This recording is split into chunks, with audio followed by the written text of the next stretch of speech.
কাঁঠালের বার্গারের পেটিটা যেটা সেটা চিকেন দিয়ে করা হয় না, পুরাটা কাঁঠাল দিয়ে করা হয় এবং কেউ ধরতে পারবে না যে আসলে এটা কি করা হয়েছে, এটা কি চিকেন দিয়ে করা হয়েছে নাকি কাঁঠাল দিয়ে, এটা কেউ ধরতে পারবে না। এত মজার একটা, আমার মনে হয় যে এটা আমি একটু আমার মন্তব্যটা করি, সামনে মনে হয় ভবিষ্যতে সবাই কাঁঠালের কাবাবই খাবে, কেউ আর চিকেন বা বিফ কাবাব খাবে না, আমার ধারণা।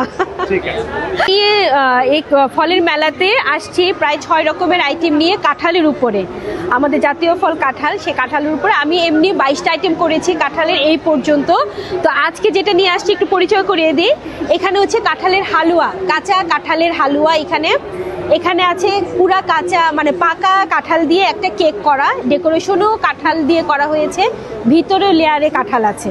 এটা হচ্ছে কাঁঠালের পাকোড়া, এটা হচ্ছে কাঁঠালের কাবাব, এখানে আছে কাঁঠালের বিস্কিট, অনেক মজা।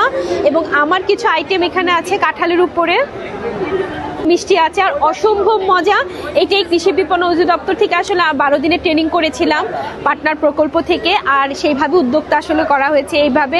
এই যে দেখেন কাঁঠালের আচার, আর এখানে হচ্ছে কাঁঠালের কাশ্মীরি আচার, যেটা মানে একটু ঝাল থাকবে।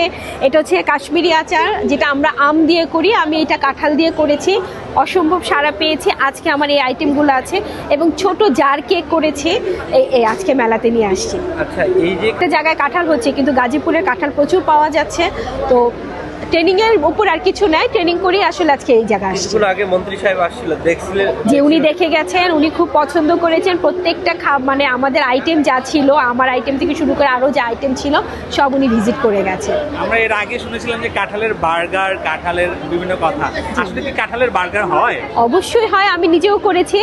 কাঁঠালের বার্গারের পেটিটা যেটা সেটা চিকেন দিয়ে করা হয় না, পুরাটা কাঁঠাল দিয়ে করা হয় এবং কেউ ধরতে পারবে না যে আসলে এটা কি করা হয়েছে, এটা কি চিকেন দিয়ে করা হয়েছে নাকি কাঁঠাল দিয়ে, কেউ ধরতে পারবে না। এত মজার একটা, আমার মনে হয় যে এটা আমি একটু আমার মন্তব্যটা করি, সামনে মনে হয় ভবিষ্যতে সবাই কাঁঠালের কাবাবই খাবে, কেউ আর চিকেন বা বিফ কাবাব খাবে না, আমার ধারণা।